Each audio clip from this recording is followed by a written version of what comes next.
ಯೇಸು ನನ್ನ ನಡೆಸಯ್ಯ, ನಿಮ್ಮ ಕೈಯಲ್ಲಿ ಮಾನು ನಾನು ಚಿತ್ತದಂತೆ ಮಾಡು ನನ್ನ, ನಿಮ್ಮ ಕೈಯಲ್ಲಿ ಮಾನು ನಾನು ಚಿತ್ತದಂತೆ ಮಾಡು ನನ್ನ. ಹೌದು ಕರ್ತನೆ, ಪರಿಶುದ್ಧನೇ, ನಿಮ್ಮ ಕೈಯಲ್ಲಿ ನಾವು ಮಣ್ಣಾಗಿದ್ದೇವೆ ಕರ್ತನೆ. ನಮ್ಮನ್ನು ನಡೆಸು ದೇವರೇ, ನಮ್ಮನ್ನು ಬಲಪಡಿಸು ದೇವರೇ. ರಾಜ, ನೀ ನಮ್ಮನ್ನು ರೂಪಿಸು ಕರ್ತನೆ. ರಾಜ, ನಿಮ್ಮ ಕೈಯಲ್ಲಿ ನಾವು ಮಣ್ಣಾಗಿದೆ ರಾಜ. ಪರಿಶುದ್ಧ ಕೈಗಳಿಂದ ಯೇಸು ನನ್ನ ನಡೆಸಯ್ಯ, ನಿಮ್ಮ ಕೈಯಲ್ಲಿ ಮಾನು ನಾನು ಚಿತ್ತದಂತೆ ಮಾಡು ನನ್ನ, ನಿಮ್ಮ ಕೈಯಲ್ಲಿ ಮಾನು ನಾನು ಚಿತ್ತದಂತೆ ಮಾಡು ನನ್ನ. ಹೌದು ಕರುಣಾಮಯನೇ, ಹೌದು ರಕ್ಷಕನೇ, ವಿಮೋಚಕನೇ, ನಾನು ನಿನ್ನ ಕೈಯಲ್ಲಿ ಮಣ್ಣಾಗಿದ್ದೇನೆ ರಾಜ. ನೀನು ನಮಗೆ ಸ್ವರೂಪವನ್ನು ಕೊಡತಕ್ಕಂಥವನಾಗಿದೆ ಕರ್ತನೆ. ಮಹೋನ್ನತನೇ, ಕರುಣಾಮಯನಾಗಿರ್ತಕ್ಕಂಥ ಒಡೆಯನೇ, ನಿನಗೆ ಸ್ತೋತ್ರ ಉಂಟಾಗಲಿ ಕರ್ತನೆ. ಇನ್ನಿಂದ ರಾಜ ನಾವೆಲ್ಲರೂ ಕರ್ತನೆ ಸ್ತೋತ್ರೈಸಿ, thank you Father, I praise you name Jesus. ಕರುಣಾಮಯನಾದ ದೇವರೇ, ನಿನಗೆ ಸ್ತೋತ್ರ ಉಂಟಾಗಲಿ ರಾಜ. ಮಹೋನ್ನತನಾದ ದೇವರೇ, ನಿನಗೆ ಸ್ತೋತ್ರ ಉಂಟಾಗಲಿ ಕರ್ತನೆ. ಹೌದು ರಾಜ, ಇವತ್ತು ಕರ್ತನೆ ದೂರ ದೇಶ ವಿದೇಶಗಳಿಂದ ವೀಕ್ಷಿಸ್ತಿರ್ತಕ್ಕಂಥ ಪ್ರತಿಯೊಂದು ದೇವ ಭಕ್ತರಿಗೆ ದೇವರ ಶುಭ ವರ್ತಮಾನವನ್ನು ತಲುಪಿಸುವುದಕ್ಕಾಗಿ ಕರ್ತನೆ, ಈ ಒಂದು ಪುನರುತ್ಥಾನದ ಸಮಯದಲ್ಲಿ ಯೇಸು ಕ್ರಿಸ್ತನ ಪುನರುತ್ಥಾನ ಎಷ್ಟು ದೊಡ್ಡ ಇತಿಹಾಸವನ್ನು ಪ್ರಪಂಚದಲ್ಲಿ ರಚಿಸಿದೆ ಎಂಬುದಾಗಿ ನಾವು ನೋಡ್ತಾ ಇದ್ದೇವೆ. ಹೌದು ನನ್ನ ಎಲ್ಲ ಪ್ರಿಯ ಸಹೋದರಿ ಸಹೋದರೇ, ಭೂಲೋಕದಲ್ಲಿ ಎಲ್ಲ ಕರ್ತಾದಿ ದೇವಾದಿ ದೇವನು ಮಾಡತಕ್ಕಂಥ ಎಲ್ಲ ಕಾರ್ಯಗಳನ್ನು ನಾವು ನೋಡಿದ್ದೇವೆ. ಮತ್ತು ಅಷ್ಟೇ ಅಲ್ಲದೆ ಯಾರು ಈ ಲೋಕದಲ್ಲಿ ಬಂದು ಬದುಕಿ ಜೀವಿಸಿ ತಾನು ಈ ಲೋಕದಲ್ಲಿ ರಕ್ಷಕನು ವಿಮೋಚಕನು ಎಂಬುದಾಗಿ ಹೇಳಿಕೊಂಡಿದ್ದವರಾಗಲಿ, ಅಥವಾ ಸಂತರು ಎಂಬುದಾಗಿ ಹೇಳಿಕೊಂಡಿದ್ದವರಾಗಲಿ, ಅಥವಾ ತಮ್ಮನ್ನು ತಾವು ಪ್ರವಾದಿಗಳೆಂದು ಹೇಳಿಕೊಂಡಿದ್ದವರಾಗಲಿ, ಯಾರೂ ಮರಣವನ್ನು ಜಯಿಸಲಿಲ್ಲ. ಅದು ಯೇಸು ಕ್ರಿಸ್ತನು ಮಾತ್ರವೇ ಮರಣವನ್ನು ಜಯಿಸಿ ಪುನರುತ್ಥಾನನಾಗಿದ್ದಾನೆಂಬುದಾಗಿ ಇತಿಹಾಸದ ದಾಖಲೆಗಳಲ್ಲಿ ಸ್ಪಷ್ಟವಾಗಿ ರಚಿಸಲಾಗಿದೆ. ಅದನ್ನು ಇವತ್ತು ನಾವು ಈಸ್ಟರ್ ಸ್ಪೆಷಲನ್ನು ಪುನರುತ್ಥಾನದ ಒಂದು ವಿಶೇಷವಾದಂಥ ರಹಸ್ಯಗಳು ಕರ್ತನೆ ಇವತ್ತು ನಮಗೆ ತೋರಿಸಲಿಕ್ಕಿದೆ. ಕರ್ತನೆ, ಪ್ರಪಂಚದ ವ್ಯಾಪ್ತಿಯಲ್ಲಿ ದೊಡ್ಡ ಇತಿಹಾಸವನ್ನು ರಚಿಸಲ್ಪಟ್ಟಿರ್ತಕ್ಕಂಥ ದೊಡ್ಡ ದಾಖಲೆ ಹೊಂದಿರತಕ್ಕಂಥ ಇದುವರೆಗೂ ಈ ದಾಖಲೆಯನ್ನು, ಈ ರೆಕಾರ್ಡನ್ನು ಯಾರು ಮುರಿಲಿಕ್ಕಾಗಿಲ್ಲ, ಮುರಿಯೋದೂ ಇಲ್ಲ ಎಂಬುದಾಗತಕ್ಕಂಥ ಸತ್ಯವನ್ನು ನಾವು ತಿಳಿದಿರ್ತೀವಿ ರಾಜ. ಬಂದಿರತಕ್ಕಂಥ ಸೇರಿ ಬಂದಿರುವ ಎಲ್ಲ ಭಕ್ತರಿಗಾಗಿ ನಾವು ಪ್ರಾರ್ಥಿಸ್ತಾ ಇದ್ದೇವೆ. ದೇವರ ವಾಕ್ಯವನ್ನು ಕೇಳತಕ್ಕಂಥ ಪ್ರತಿಯೊಂದು ದೇವಜನರಿಗಾಗಿ, ಪರಿಶುದ್ಧರಿಗಾಗಿ ನಾವು ಪ್ರಾರ್ಥಿಸ್ತಾ ಇದ್ದೇವೆ. ಕೇಳುವ ಪ್ರತಿಯೊಬ್ಬರಿಗೆ ಶುಭವಾಗಲಿ, ಅವರ ಆರೋಗ್ಯವಾಗಲಿ, ಅವರೆಲ್ಲ ರೋಗಗಳು ಬಿಡುಗಡೆ ಆಗಲಿ, ಅವರು ಉಪಶಮನ ಹೊಂದಲಿ, ಮನಃಶಾಂತಿ ಹೊಂದಲಿ, ಅವರೆಲ್ಲ ಸಮಸ್ಯೆಗಳು ಬಿಡುಗಡೆ ಹೊಂದಲಿ ಎಂಬುದಾಗಿ ಪುನರುತ್ಥಾನನಾಗಿರತಕ್ಕಂಥ, ಮರಣವನ್ನು ಜಯಿಸಿರ್ತಕ್ಕಂಥ ಯೇಸು ಕ್ರಿಸ್ತು ನಾಮದಲ್ಲಿ ಪ್ರಾರ್ಥಿಸಿ ಬೇಡಿ ಹೊಂದಿದ್ದೀನಿ ತಂದೆ. ದೇವರ ನಾಮಕ್ಕೆ ಮಹಿಮೆ ಉಂಟಾಗಲಿ. ನಿಜವಾಗಲೂ ಭಾಳ ದೊಡ್ಡ ದೇವರ ಕಾರ್ಯಗಳನ್ನು ನಾವು ಇವತ್ತು ಕೇಳಲಿಕ್ಕಿದ್ದೇವೆ. ಯೇಸು ಕ್ರಿಸ್ತನ ಪುನರುತ್ಥಾನ ಪ್ರಪಂಚದಲ್ಲಿ ಇರುವ ಎಲ್ಲ ಸಂತರಿಗೆ, ಪ್ರೈಸ್ ಲಾರ್ಡ್ ಜೀಸಸ್, ಎಲ್ಲ ಸಂತರಿಗೆ, ಎಲ್ಲ ಭಕ್ತರಿಗೆ, ಎಲ್ಲ ದೇವಜನರಿಗೆ, ಪ್ರೈಸ್ ಲಾರ್ಡ್ ಜೀಸಸ್, ಎಲ್ಲ ದೇವಜನರಿಗೆ ದೊಡ್ಡ ಪ್ರಶ್ನೆಗೆ ಉತ್ತರ ಸಿಕ್ಕಿಬಿಟ್ಟಿದೆ. Price Lord Jesus. ಗಂಭೀರವಾಗಿ ಹೇಳ್ತಿರಲ್ಲ. ದೇವರ ನಾಮಕ್ಕೆ ಮಹಿಮೆ ಉಂಟಾಗಲಿ. ದೇವರು ನಿಜವಾಗಲೂ ಇರುವಾತನು, ಆತನು ಇರುವಾತ. ಇದು ಗಮನಿಸ್ತೀರಿ ಎಲ್ಲರೂ. Praise Lord Jesus. ಪ್ರಪಂಚದ ವ್ಯಾಪ್ತಿಯಲ್ಲಿ ಇತಿಹಾಸವನ್ನು ರಚಿಸಿರ್ತಕ್ಕಂಥ ಯೇಸು ಕ್ರಿಸ್ತನ ಪುನರುತ್ಥಾನ ಇದುವರೆಗೂ ಅಲ್ಲೇ ಯೇಸು ಕ್ರಿಸ್ತನ ಸಮಾಧಿ ತೆರೆದು ಬಿಟ್ಟಿದೆ ತೆರೆದು ಇಡಲಾಗಿದೆ. ಅದು ಯಾಕೆ ಅಂದರೆ, ಇಗೋ ಯೇಸು ಕ್ರಿಸ್ತನು ಮರಣವನ್ನು ಜಯಿಸಿದ ಎಂಬುದಾಗಿ. ಇವತ್ತು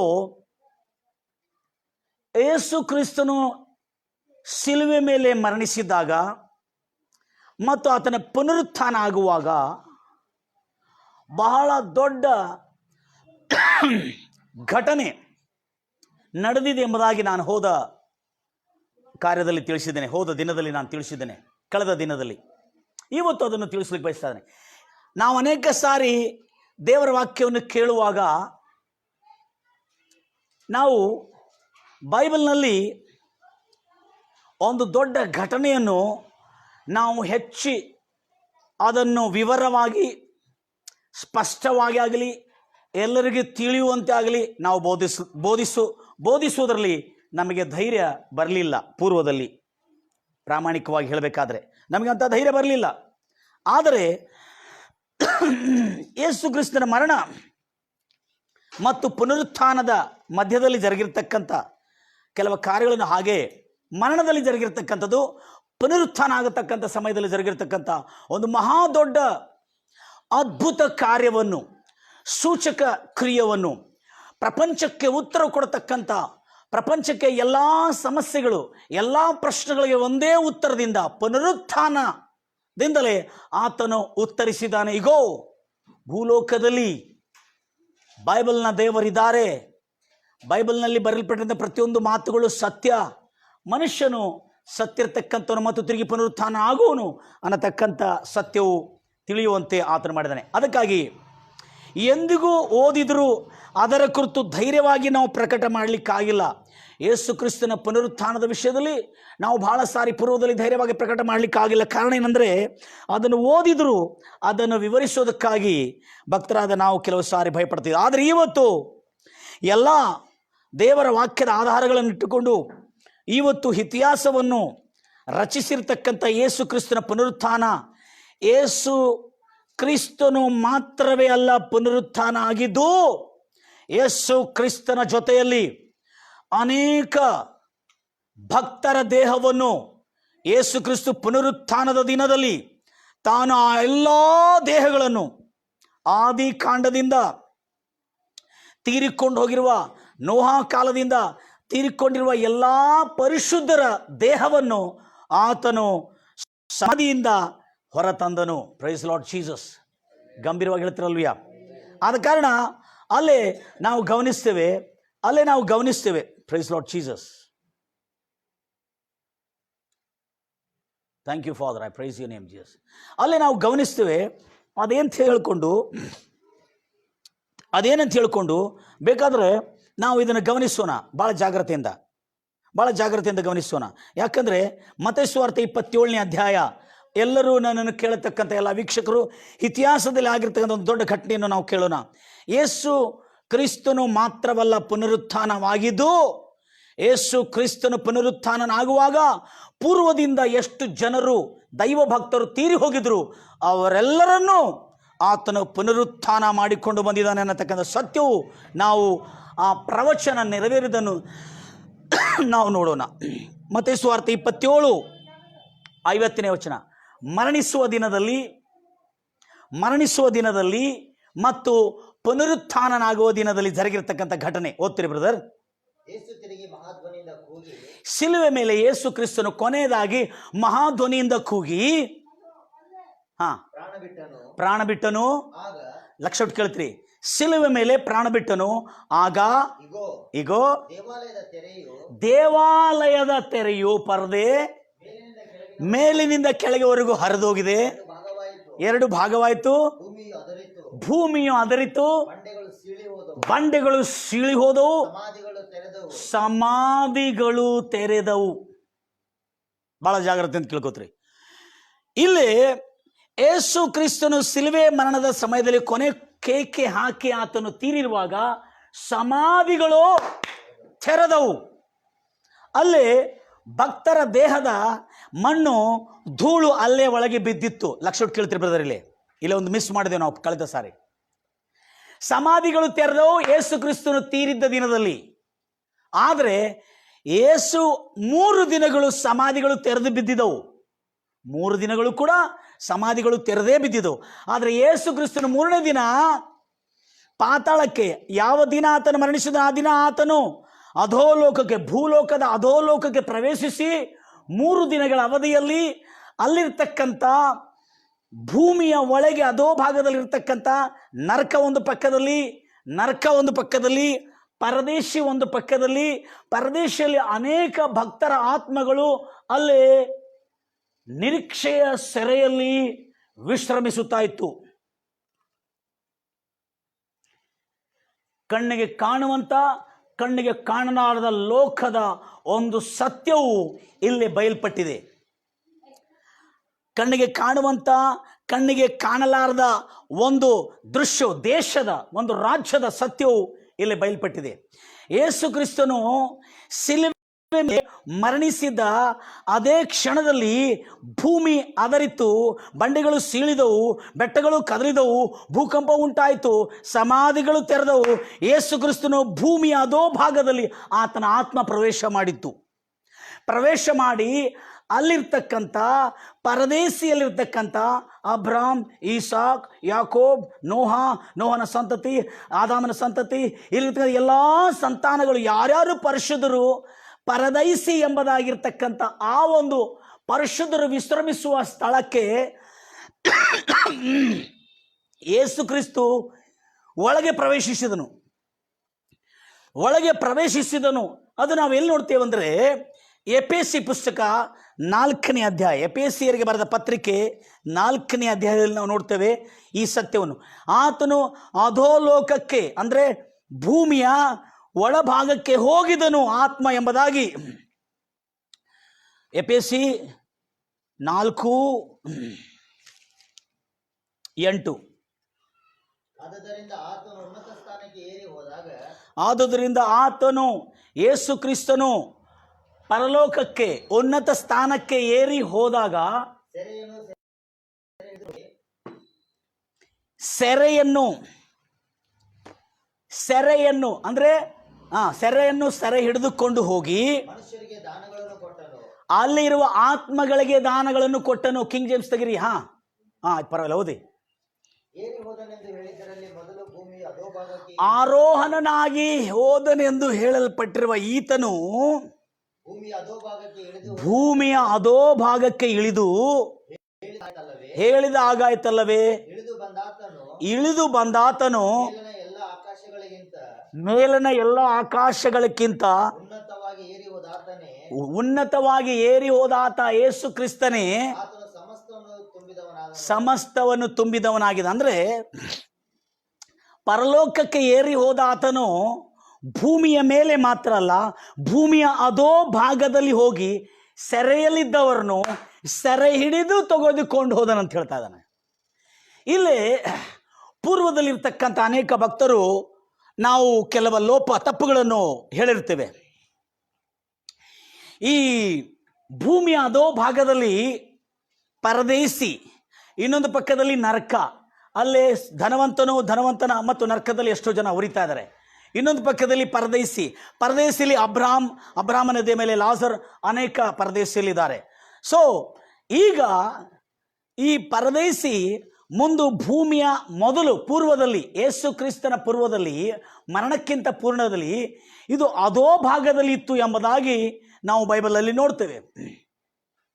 ಅದಕ್ಕಾಗಿ ಪರದೇಶಿ ಇರತಕ್ಕಂಥ ಅಧೋ ಭಾಗದ ಪರದೇಶಿಯನ್ನು ಸೆರೆ ಎಂಬುದಾಗಿ ಹೇಳಲಾಗಿದೆ. ಬಹಳ ಜನರು ನಾವು ಪೂರ್ವದಲ್ಲಿರ್ತಕ್ಕಂಥ ಭಕ್ತರು ಏನು ಮಾಡಿದ್ದೇವೆ, ಈ ಯೇಸು ಕ್ರಿಸ್ತನು ತೀರಿ ಹೋದಾಗ, ಸಿಲುವೆ ಮೇಲೆ ಮರಣಿಸಿದಾಗ ಆತನು ಅಧೋಲೋಕಕ್ಕೆ, ಭೂಮಿಯ ಒಳಭಾಗಕ್ಕೆ ಹೋಗಿ ಸೆರೆಯಲ್ಲಿದ್ದವ್ರನ್ನು ಸೆರೆ ಹಿಡ್ಕೊಂಡು ಬಂದರೆಂಬುದಾಗಿ ಹೇಳಿದ ಕೂಡಲೇ ನಾವೇನು ಅದರ ಕುರಿತು ಭಾವಿಸಿದೆವಂದರೆ, ಸೆರೆಯಲ್ಲಿದ್ದವರಂದರೆ ಈ ಎಲ್ಲ ಭಕ್ತರು, ದೇವ ಜನರು ಸೆರೆಯಲ್ಲಿದ್ದರಂದರೆ ಸೈತಾನನ ಹೋಗಿ ಸೆರೆಯಲ್ಲಿ ಹಿಡಿದುಕೊಂಡು ಅವರನ್ನು ಲಾಕ್ ಮಾಡಿಟ್ಟಿದ್ದಾನೆ. ಅದಕ್ಕಾಗಿ ಯೇಸು ಕ್ರಿಸ್ತನು ಆ ಲಾಕ್ಗಳನ್ನು ಬಿಚ್ಚಿಕೊಂಡು, ಆ ಒಂದು ಬೀಗಗಳನ್ನು ತೆಗೆದು ಆ ಸೆರೆಯಿಂದ ಬಿಡಿಸ್ಕೊಂಡು ಬಂದನೆಂಬುದಾಗಿ ನಾವು ಕೇಳಿದ್ದೇವೆ. ಪೂರ್ವದಲ್ಲಿ ಇದೊಂದು ತಪ್ಪಾಗಿ, ಒಂದು ಅಪಾರ್ಥವಾಗಿ, ಒಂದು ಅನರ್ಥವಾದಂಥ ಸಂದೇಶವನ್ನು ಕೇಳಿರ್ತೇವೆ. ಆದರೆ ಸೆರೆ, ಭೂಮಿಯ ಅಧೋಭಾಗದಲ್ಲಿರ್ತಕ್ಕಂಥ ಸೆರೆ, ಒಂದು ಪರದೇಸಿ, ಇನ್ನೊಂದು ನರಕ ಇತ್ತು. ಆ ಪರದೇಶಿಯಲ್ಲಿರ್ತಕ್ಕಂಥ ಭಕ್ತರು ಸೆರೆಯನ್ನು ಸೆರೆ ಹಿಡಿದುಕೊಂಡು ಅಂತ ಹೇಳ್ತಾ ಇದ್ದಾರೆ. ಸೆರೆಯವರನ್ನಲ್ಲ, ಸೆರೆಯನ್ನು ಸೆರೆ ಹಿಡಿದುಕೊಂಡು. ನಿಮ್ಮಲ್ಲಿ ಹೋದ್ರಿ ಯಾವ ಸೆರೆ? ಅಲ್ಲೇ ಪರದೇಶಿಯನ್ನೇ ಸೆರೆ ಎನ್ನಲಾಗುತ್ತದೆ. ಬಹಳ ಜಾಗ್ರತೆಯಿಂದ ಕೇಳ್ತೀರಿ. ಪರದೇಶಿಯನ್ನೇ ಸೆರೆ ಎನ್ನಲಾಗುತ್ತದೆ. ಈ ಸೆರೆ ಎಂಥ ಸೆರೆ ಅಂದರೆ, ಬೈಬಲ್ನಲ್ಲಿ ಈ ಸೆರೆ ಅನ್ನೋ ಪದ ಹೇಳಿದ ಕೂಡಲೇ ಈ ಮಾತಿನಿಂದ ನಾವೇನು ತಿಳ್ಕೊಂಡಿದ್ದೇವೆ, ಪಂಡಿತರೇನು ತಿಳ್ಕೊಂಡಿದ್ರು, ಥಿಯೋಲಾಜಿಸ್ಟ್ಗಳು ಏನು ತಿಳ್ಕೊಂಡಿದ್ರು ಅಂದರೆ, ಸೆರೆ ಅಂದರೆ ಸೈತಾನನು ಅನೇಕ ಭಕ್ತರ ಆತ್ಮವನ್ನು ತೆಗೆದುಕೊಂಡು ಹೋಗಿ ತನ್ನ ಸೆರೆಯಲ್ಲಿ ಇಟ್ಟುಕೊಂಡಿದ್ದಾನೆ ಎಂಬುದಾಗಿ ನಾವು ಕಲ್ಪನೆ ಮಾಡಿದ ಹೊರತು ಅದಕ್ಕೆ ಯಾವ ಬೈಬಲ್ ವಚನ ಆಧಾರಗಳು ಇಲ್ಲ. ಆದರೆ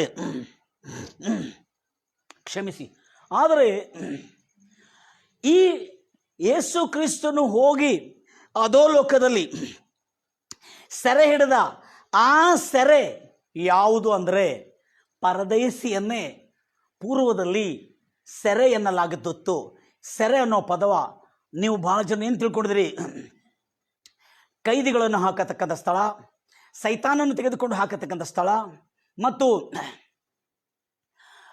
ಅಪರಾಧಿಗಳನ್ನು ಹಾಕತಕ್ಕ ಸ್ಥಳವನ್ನು ಸೆರೆ ಎಂಬುದಾಗಿ ನೀವು ತಿಳ್ಕೊಂಡಿದ್ರಿ. ಅದು ಸರಿ. ಆದರೆ ಸೆರೆ ಅನ್ನೋ ಪದಕ್ಕೆ ನಾವು ಇಂಗ್ಲೀಷಲ್ಲಿ ಕಸ್ಟಡಿ ಎಂಬುದಾಗಿ ಹೇಳ್ತೇವೆ. ಕಸ್ಟಡಿ ಅನ್ನೋ ಪದ ಅದು ಅಪರಾಧಿಗಳಿಗೆ ಮಾತ್ರ ಅಲ್ಲ, ಮಗುವನ್ನು ತಾಯಿ ಕಸ್ಟಡಿಯಲ್ಲಿ ಇರ್ತದ ಮತ್ತು ಮಗುವನ್ನು ತಂದೆ ಕಸ್ಟಡಿಯಲ್ಲಿ ಇರ್ತಾರೆ, ಅಂದರೆ ಇದು ಕೂಡ ಸೆರೆ ಅಂತ ಹೇಳ್ತಾರೆ. ಅದಕ್ಕಾಗಿ ಕಸ್ಟಡಿ ಅನ್ನೋ ಪದ, ಈ ಸೆರೆ ಅನ್ನೋ ಪದ ಸಮಾನಾರ್ಥವುಳ್ಳ ಪದವಾಗಿತ್ತು. ಅದಕ್ಕಾಗಿ ಬೈಬಲ್ ಆಧಾರ ಇದೆ. ಯಾವ ಸೆರೆಯನ್ನು ಸೆರೆ ಹಿಡ್ಕೊಂಡು ಹೋದನಲ್ಲ ಯೇಸು ಕ್ರಿಸ್ತನು, ಯಾವ ಸೆರೆಯನ್ನು ಸೆರೆ ಹಿಡ್ಕೊಂಡು ಹೋದನಲ್ಲ, ಆ ಸೆರೆ ಸೈತಾನನ ಸೆರೆ ಅಲ್ಲ, ಸೈತಾನನು ಮಾಡಿಟ್ಕೊಂಡಿರ್ತಕ್ಕಂಥ ಸೆರೆಮನೆಗಳಲ್ಲ. ಅದು ಪರಿಶುದ್ಧರು ನಿರೀಕ್ಷೆಯ ಸೆರೆಯಾಗಿರ್ತದೆ. ಅದು ಅಂದರೆ ಏನು? ಪರಿಶುದ್ಧರು ವಿಶ್ರಮಿಸುವ ದೇವರ ಕಸ್ಟಡಿಯಲ್ಲಿದ್ದ, ದೇವರ ವಶದಲ್ಲಿದ್ದ ವ್ಯಕ್ತಿಗಳನ್ನು ಸೆರೆಯವರು ಎಂಬುದಾಗಿ ಉಲ್ಲೇಖಿಸಲ್ಪಟ್ಟಿದೆ.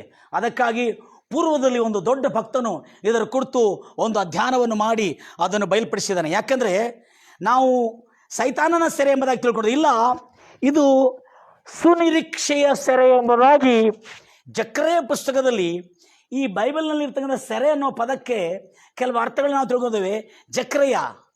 ಜಕರ್ಯ 9:12 ನಾವು ಆ ಸೆರೆಯ ಹೆಸರನ್ನು, ಯಾವ ಸೆರೆ? ಭೂಮಿಯ ಅಧೋಲೋಕದಲ್ಲಿರ್ತಕ್ಕಂಥ ಪರದೇಶಿ ಅಬ್ರಾಮ್, ಲಾಜರನು ಹೊರಗಿರ್ತಕ್ಕಂಥ ಪರದೇಶಿಗೆ ಸೆರೆ ಎನ್ನಲಾಗುತ್ತಿತ್ತು.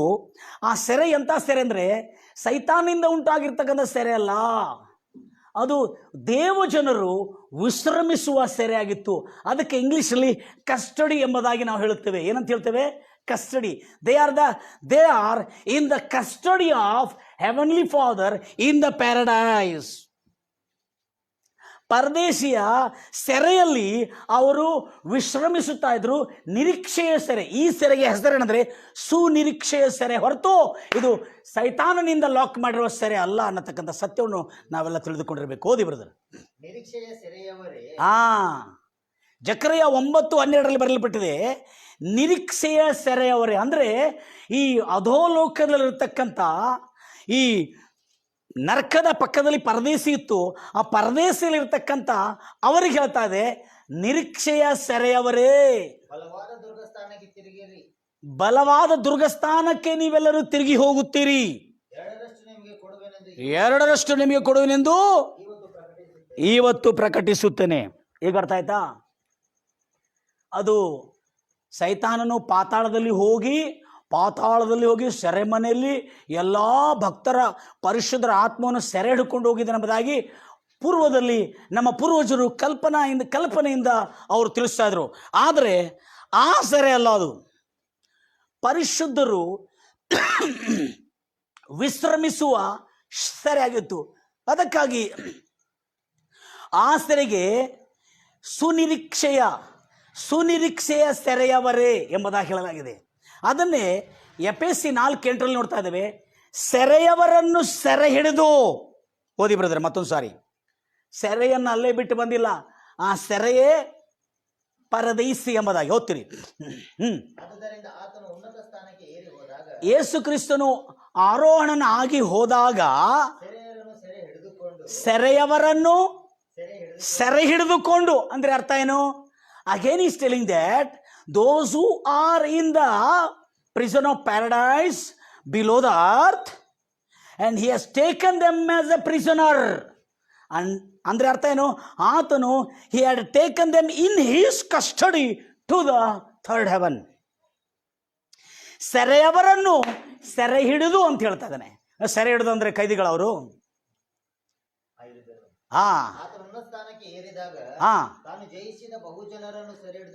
ತಾನು ಜಯಿಸಿದ ಬಹುಜನರನ್ನು ಅಧೋಲೋಕಕ್ಕೆ ಹೋಗಿ ಸೆರೆ ಹಿಡಿದುಕೊಂಡು ಹೋಗಿ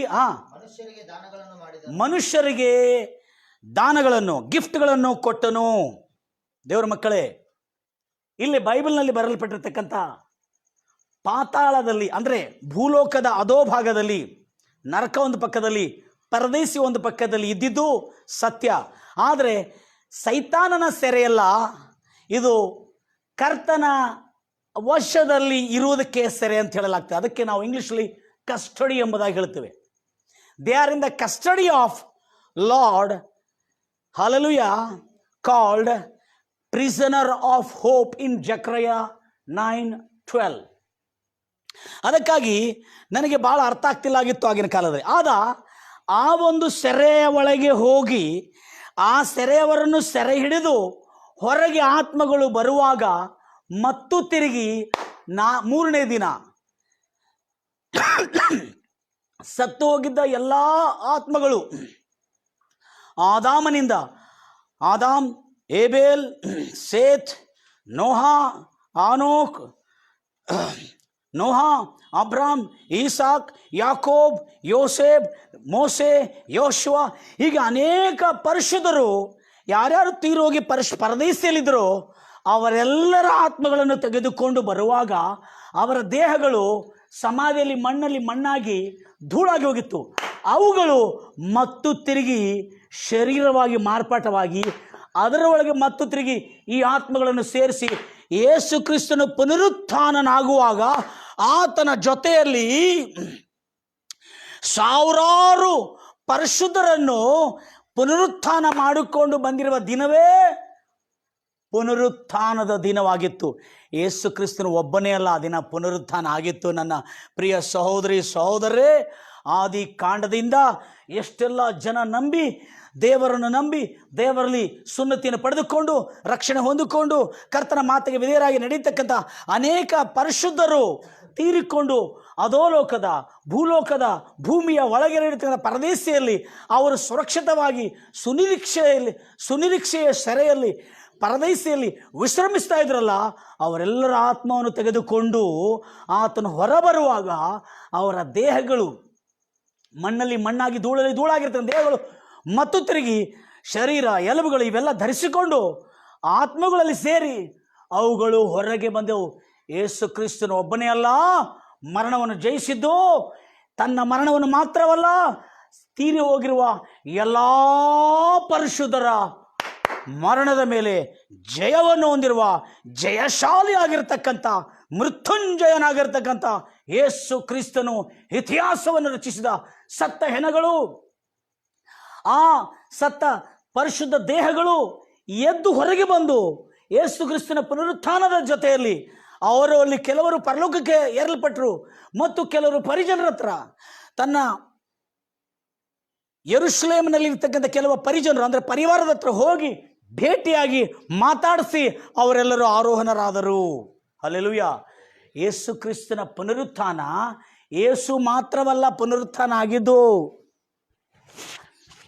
ಯೇಸುವಿನ ಜೊತೆಯಲ್ಲಿ ಆದಿ ಕಾಂಡದಿಂದ ಎಷ್ಟು ಜನರು ಈ ಮೊದಲನೇ ಆಗಮನಗಾಗಿ ಎದುರು ನೋಡ್ತಾ ಇದ್ರು, ಮೊದಲನೇ ಆಗಮನ ಮೆಸ್ಸೆಗಾಗಿ ಎದುರು ನೋಡ್ತಾ ಇದ್ರು.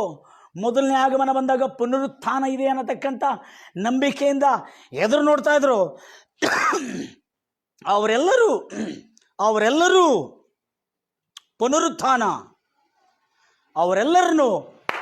ಪುನರುತ್ಥಾನ ಮಾಡಿಕೊಂಡು ಎಬ್ಬಿಸಿಕೊಂಡು ಹೊರಗೆ ತಂದನು. ಅದಕ್ಕೆ ಓದೋಣ ಮಾತನ್ನು. ಮತ್ತೇಯ ಸುವಾರ್ತೆ 27:52.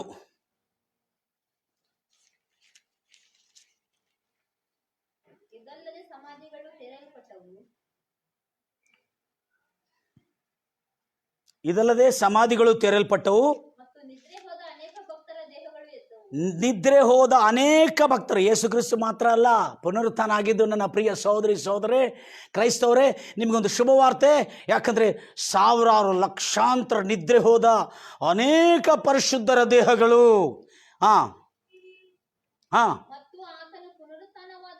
ಮತ್ತೊಂದು ಸಹೋದರ ಮಾತನು. ಇದಲ್ಲದೆ ಸಮಾಧಿಗಳು ತೆರೆಯಲ್ಪಟ್ಟವು,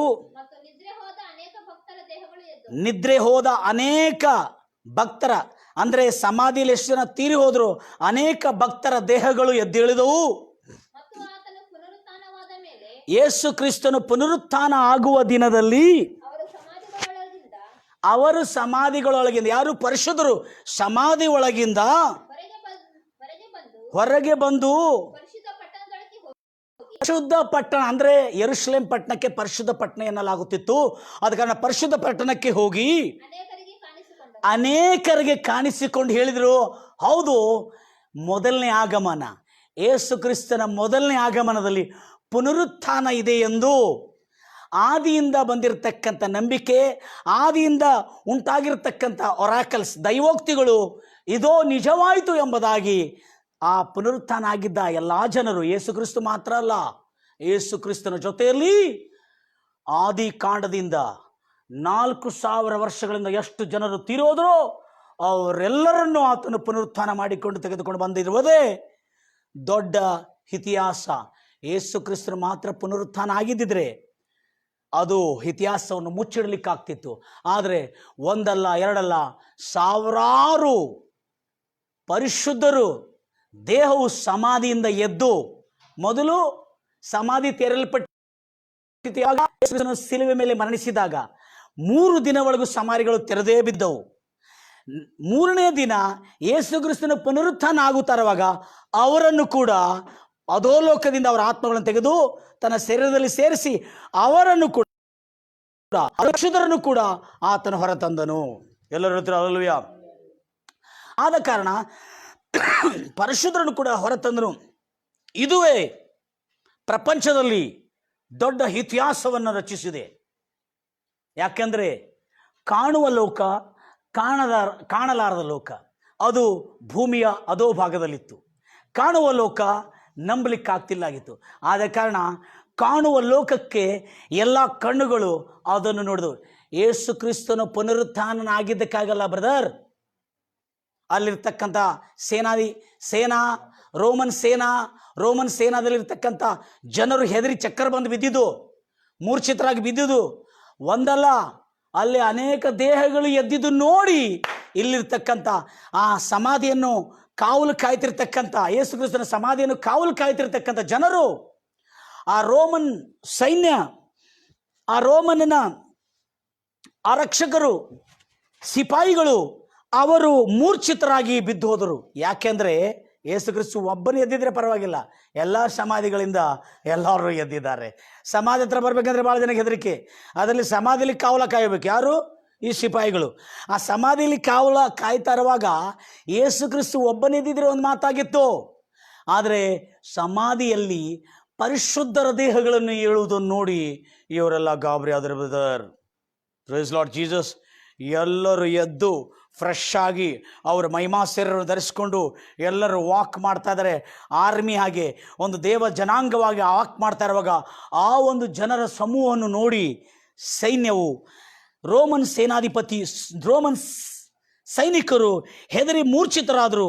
ಆಗ ಅವರು ಈ ನಡೆದ ಘಟನೆಯನ್ನು ಯೆರೂಸಲೇಮಿಗೆ ಬಂದು, ಅಂದರೆ ಯೆರೂಸಲೇಮಿನಲ್ಲಿರ್ತಕ್ಕಂಥ ಮುಖ್ಯಾಧಿಪತಿಗಳು, ಯಾಜಕರು ಮತ್ತು ರೋಮನ್ ಗವರ್ನರ್, ರಾಜ್ಯಪಾಲನಾಗಿರೋ ರೋಮನ್ ಗವರ್ನರ್ಗೆ ತಿಳಿಸೋದಕ್ಕಾಗಿ ಅವರು ಬರ್ತಾ ಇರುವಾಗ ಅಲ್ಲಿ ಒಂದು ಭ್ರಷ್ಟತೆ ನಡೆದಿದೆ.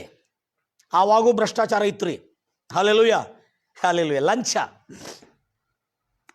ಈ ಸೇನಾ ಈ ರೋಮನ್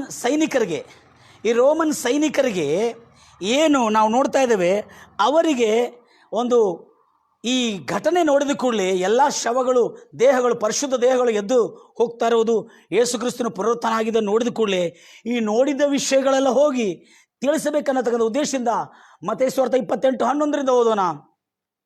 ಮತ್ತೇಯ ಸುವಾರ್ತೆ 28:11.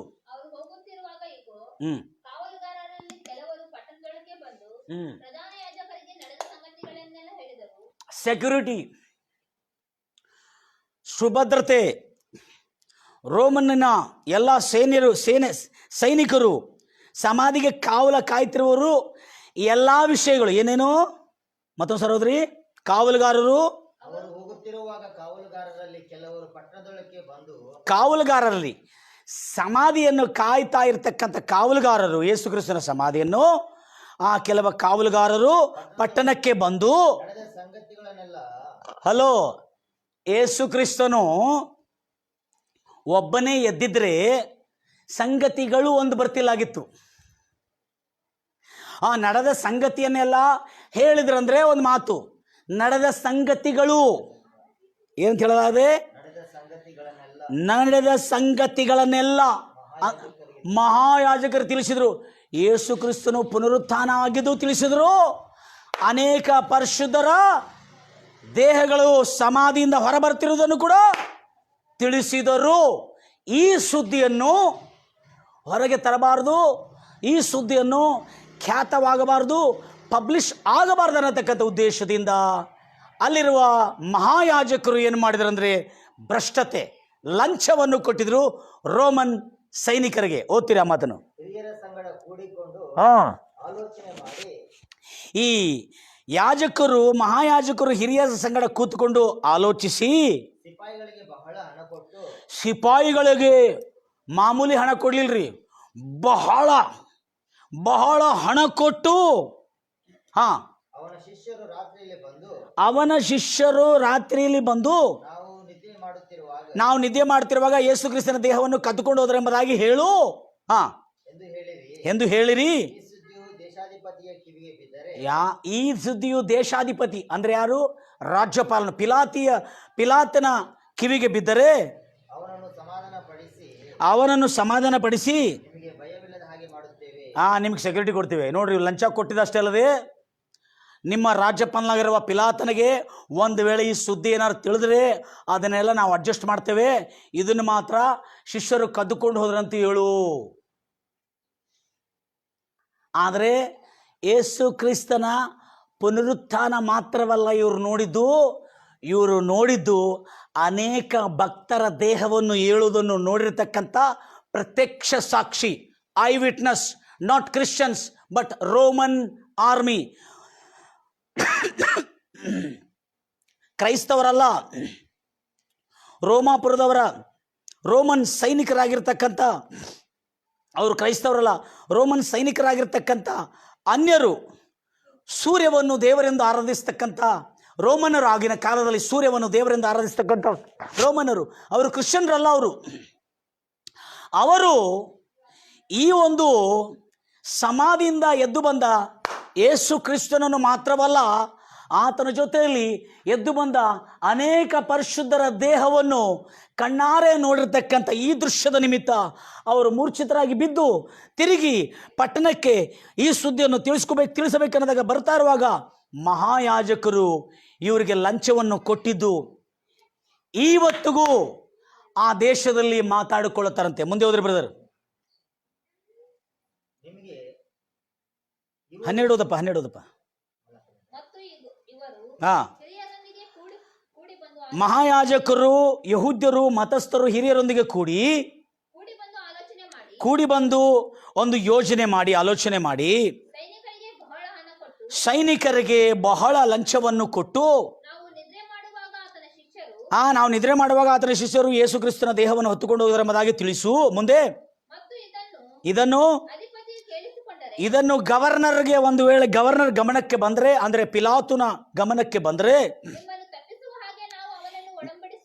ನಿಮ್ಮನ್ನು ತಪ್ಪಿಸುವಾಗೆ ಆ ಹಾವರನ್ನು ನಾವು ಹೇಗಾದ್ರೆ ತಪ್ಪಿಸುತ್ತೇವೆ, ಆತನನ್ನು ಹೇಗಾದ್ರೆ ನಿಮ್ಮ ಗವರ್ನರ್ ಅನ್ನು ನಾವು ಒಪ್ಪಿಸುತ್ತೇವೆ ಎಂದರು. ಹೀಗೆ ಅವರು ಆ ಲಂಚದ ಹಣವನ್ನು ತೆಗೆದುಕೊಂಡು ರೋಮನ್ ಸೈನಿಕರು ತಮಗೆ ಕಳಿಸಿಕೊಟ್ಟ ಹಾಗೆ ಅವರು ಮಾಡಿದರು.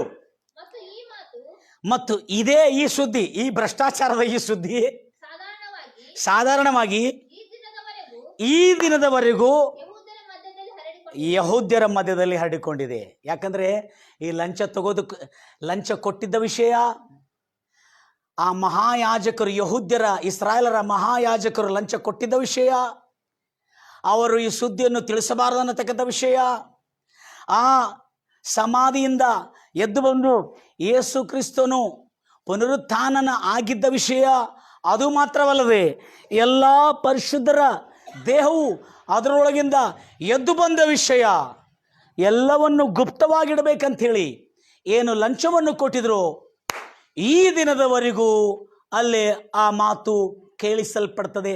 ಈ ದಿನವರೆಗೂ ಆ ವದಂತಿ, ಅಂದರೆ ಆ ರೂಮರ್ಸ್ ಅಲ್ಲೇ ನಡೀತಾ ಇದೆ ಎಂಬುದಾಗಿ ಹೇಳ್ತಾರೆ.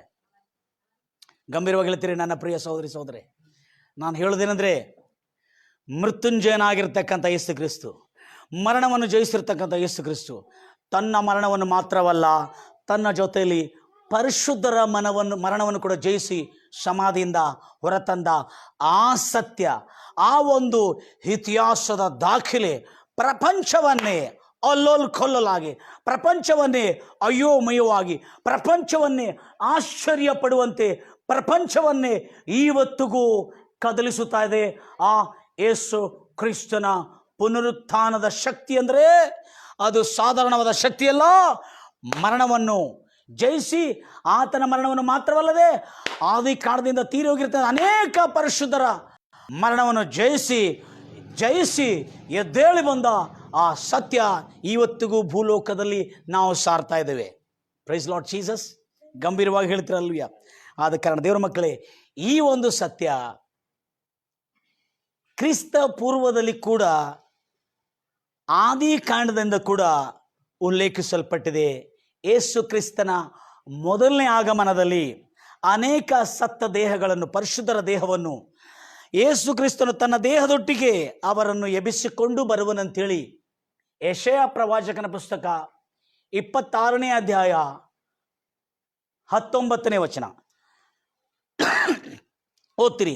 ಕ್ರಿಸ್ತ ಪೂರ್ವ ಸಾವಿರಾರು ವರ್ಷಗಳ ಹಿಂದೆ ಯೆಶಾಯ ಪ್ರವಾದಿ ಈ ಒಂದು ಸತ್ಯವನ್ನು ಮೊದಲೇ ನುಡಿದಿಟ್ಟಿದ್ದನು. ಓದ್ತೀರಾ ಮಾತನ್ನು?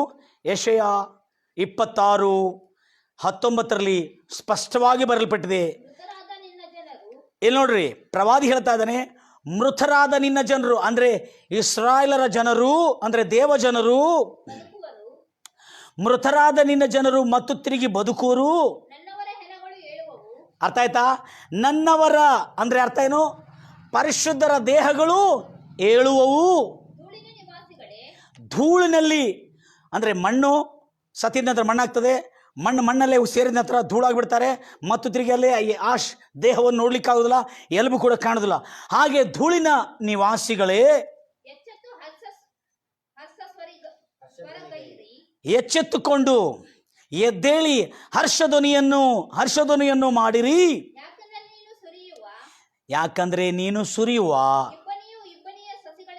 ಇಬ್ಬನಿಯ ಸಸಿಗಳಂತಿದೆ. ಅಷ್ಟೇ ಸಾಕು. Thank you. ಇನ್ನೊಂದು ತರ್ಜಮಾದಲ್ಲಿ ಓದ್ತೀರಿ. ಮೃತರಾದ ನಿನ್ನ ಜನರು ಬದುಕುವರು, ನನ್ನವರ ಸತ್ತ ದೇಹಗಳು ನನ್ನ ಜೊತೆಯಲ್ಲಿ ಜೀವದಿಂದ ಏಳುವವು. ತರ್ಜಮಾ, ತೆಲುಗು ತರ್ಜಮತ್ರಿ, ಬೇಗನೆ ತೆಲುಗು ತರ್ಜಮಾ. ನಿಮ್ಮ ತರ್ಜಮದಲ್ಲಿ ಇಲ್ಲ, ಅದು ತೆಲುಗು ತರ್ಜಮತ್ರಿ. Praise Lord Jesus. ಹಾ,